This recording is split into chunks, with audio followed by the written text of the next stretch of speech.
Hello students, आप सभी का हमारे इस यूट्यूब चैनल में स्वागत है। स्टूडेंट्स, हम introductory mathematical method for economics का पेपर सॉल्व कर रहे थे और क्वेश्चन नंबर 7A पे पहुंच गए हैं। क्वेश्चन नंबर 7A है, does f have a local maxima और मिनिमा, इज इट ग्लोबल। ठीक है, उसके बाद is f differentiable at zero, identify the cusp, f x equal to x to power 2/3 2x plus 5। ठीक है स्टूडेंट्स, ये हमारे पास क्वेश्चन है, इसको हमें सॉल्व करना है। तो इसको सॉल्व करना चालू करते हैं। तो बेसिकली हमारे पास जो फंक्शन है वो गिवन है f x equal to x to the power 2/3, ठीक है, एंड 2x प्लस 5। ठीक है, तो इसको मैं लिख सकता हूँ एक्स टू द पावर, अंदर मल्टीप्लाई कर दिया तो 2x to the power 2/3 plus 2/3 plus 1 की पावर ऐड हो जाएंगे तो ये हो जाएगा 5/3 plus 5 x to the power 2/3। ठीक है स्टूडेंट्स, अब अगर मैं इसके डेरिवेटिव लिखना चाहूँ, ठीक है, तो एफ डैश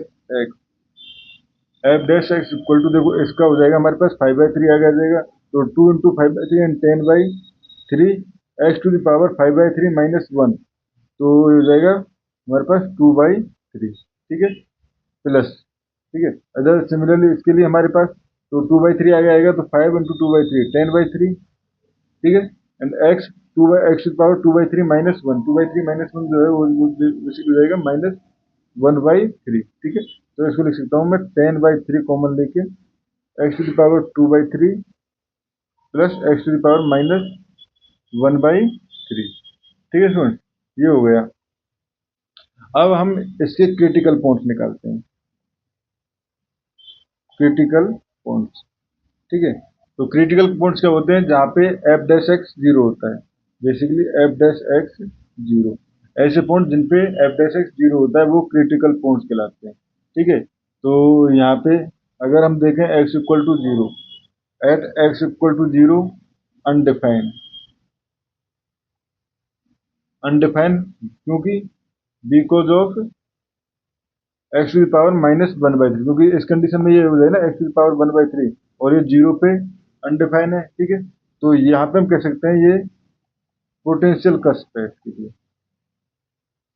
ठीक है, तो अब बाकी पार्ट को हम बेसिकली अब इक्वल टू जीरो पुट करें तो ये हो जाएगा x to the power 2/3 plus x to the power minus 1/3 equal to zero. ठीक है, तो अगर ये मैं दोनों तरफ क्यूब ले लूँ या कहूँ मैं, ये हो जाएगा x to the power 2/3 equal to x to the power minus 1/3 with minus sign.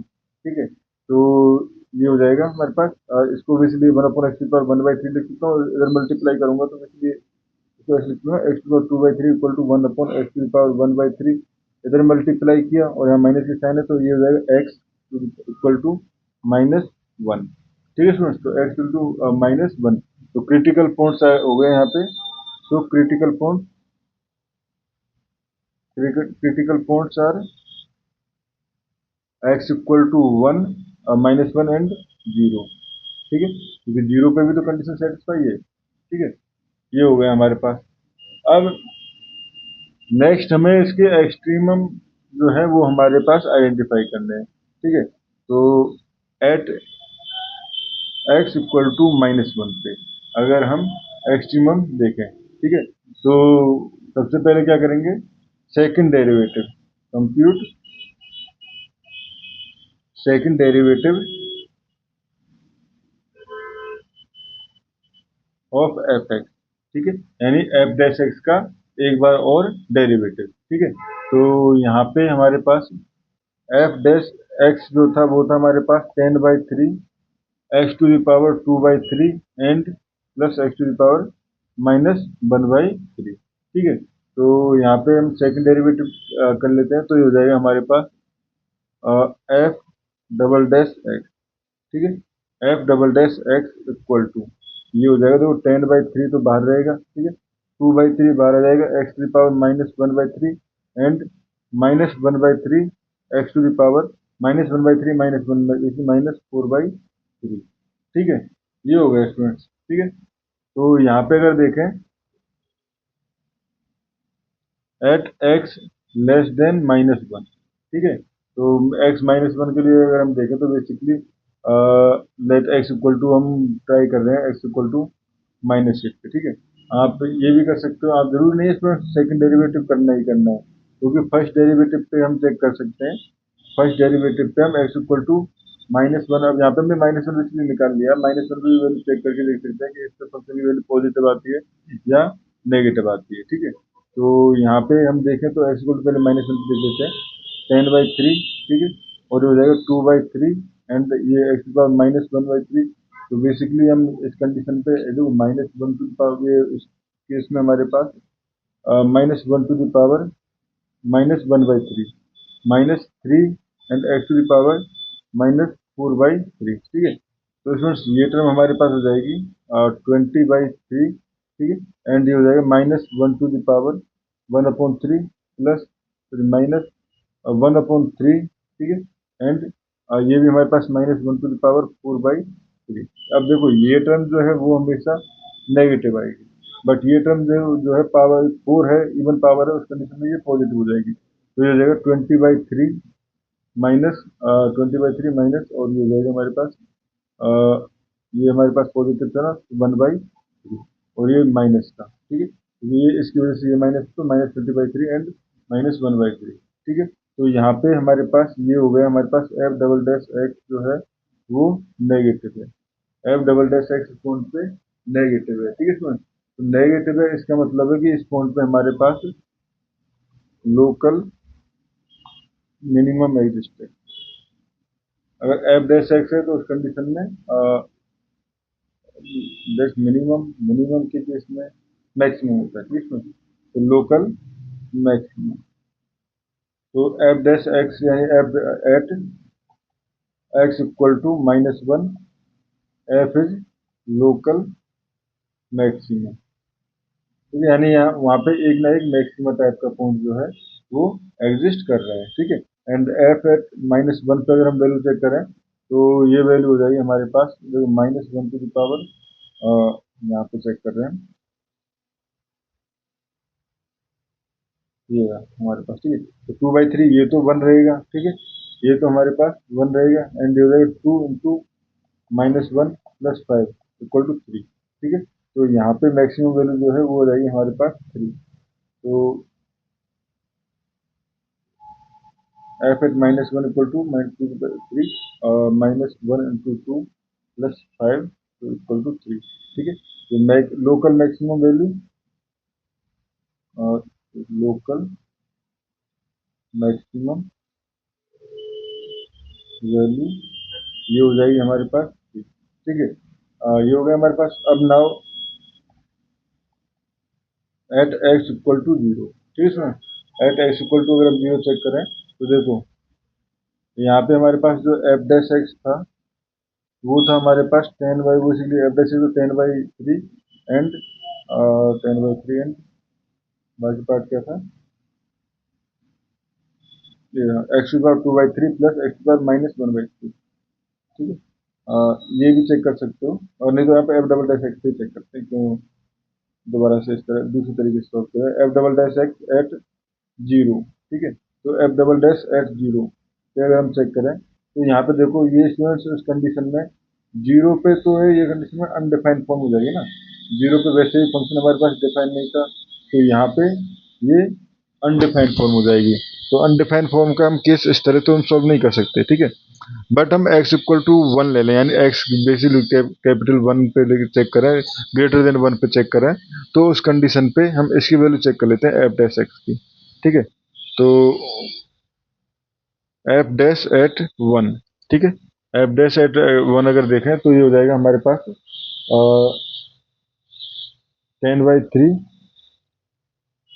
10/3, ठीक है, और ये हो जाएगा हमारे पास 1 प्लस 1, दोनों जगह ही 1 आएगा, ठीक है, विच इज पॉजिटिव। यानी कि हमारे पास इस केस में 0 से जब हम मैक्सिमम जा रहे हैं तो उस कंडीशन में अब अपने पास जो रेट है, रेट ऑफ चेंज है, वो इंक्रीजिंग ऑर्डर का है, rate of change increasing order का है। इसका मतलब 0 पे हमारे पास, क्योंकि देखो ये हमारे पास लोकल मिनिमम आया था, सॉरी लोकल मैक्सिमम 1 आया 1 आया था, यानी ग्राफ किस तरह से, यहाँ से आप आइडिया लगा सकते हो। देखो 1 पे हमारे पास मैक्सिमम, लोकल मैक्सिमम आ गया, ठीक है, और हम कह रहे हैं कि 0 पे कुछ वैल्यू है इसकी, ठीक है।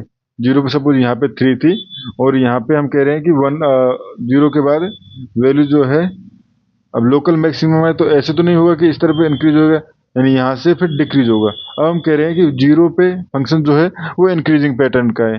फंक्शन इंक्रीजिंग पैटर्न, सॉरी 1 पे हम कह रहे हैं 1 पे इंक्रीजिंग पैटर्न का है, यानी कि 0 के बाद अगर 1 पे जाएंगे तो वो पैटर्न इंक्रीज करेगा। तो यानी 0 पे हमारे पास यहाँ पे लोकल मिनिमम, क्योंकि ये क्रिटिकल पॉइंट है, तो यहाँ से हम कह सकते हैं eight f1 equal to f-1 positive, ठीक है। f-1 positive implies f follow increasing order, increasing pattern, increasing pattern, ठीक है। इंक्रीजिंग पैटर्न फॉलो कर रहा है, इसका मतलब हमारे पास 0 will be local minimum, local minimum, ठीक है स्टूडेंट्स। ये हमारे पास हो गया, 0 जो है वो लोकल मिनिमम होगा, ठीक है। अब अगर अगर हम बात करें ग्लोबल की बात, ठीक है, तो ग्लोबल की बात करें तो उस कंडीशन में हमारे पास यहाँ से हम कह सकते हैं,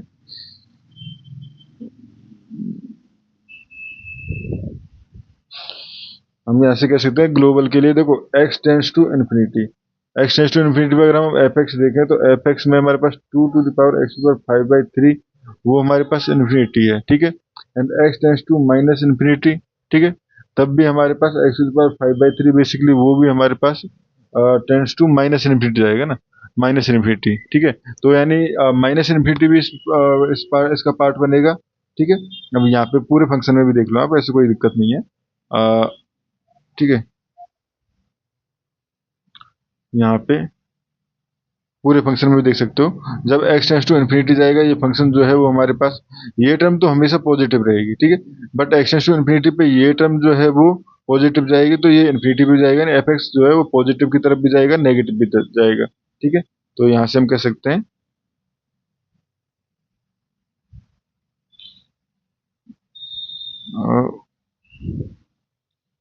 as x tends to infinity f x tends to infinity, as x tends to minus infinity f x tends to minus infinity, ठीक है students. x tends to infinity f x, so 0 and 1 will be local maximum and local maximum and local minimum, ठीक है। तो 0 basically एक तरह से students जो है वो कस्प की तरह से फॉलो करेगा, क्योंकि इस पे इस तरह का कर्व बनेगा ना, इंक्रीजिंग पैटर्न, डिक्रीज होते हुए फिर इंक्रीज हो गया, ठीक है। तो कस्प जो है x इक्वल टू 0 रहेगा, ठीक है। एंड अगर हम बात करें डिफरेंशियबिलिटी की, डिफरेंशियबिलिटी की बात करें तो हम एफ डैश एक्स की लिमिट अगर हम दोनों तरफ से चेक कर लें, ठीक है। अब देखो एफ डैश एक्स की लिमिट अगर देखें, एक्स टेंस टू, और पॉजिटिव पार्ट में हम देखें, इधर है डेरिवेटिव, और डेरिवेटिव कहाँ गया, सबसे ऊपर डेरिवेटिव निकाला था ना हमने, और ये रहा, ठीक है। अब देखो अगर हम पॉजिटिव पार्ट में लेंगे तो ये टर्म तो इन्फिनिटी जाएगा, ठीक है, बट ये टर्म एक बार हमारे पास पॉजिटिव इन्फिनिटी जा रहा होगा, एक बार माइनस इन्फिनिटी जा रहा होगा, ठीक है। इसका मतलब 0 पे फंक्शन जो है वो डिफरेंशिएबल नहीं है, ठीक है।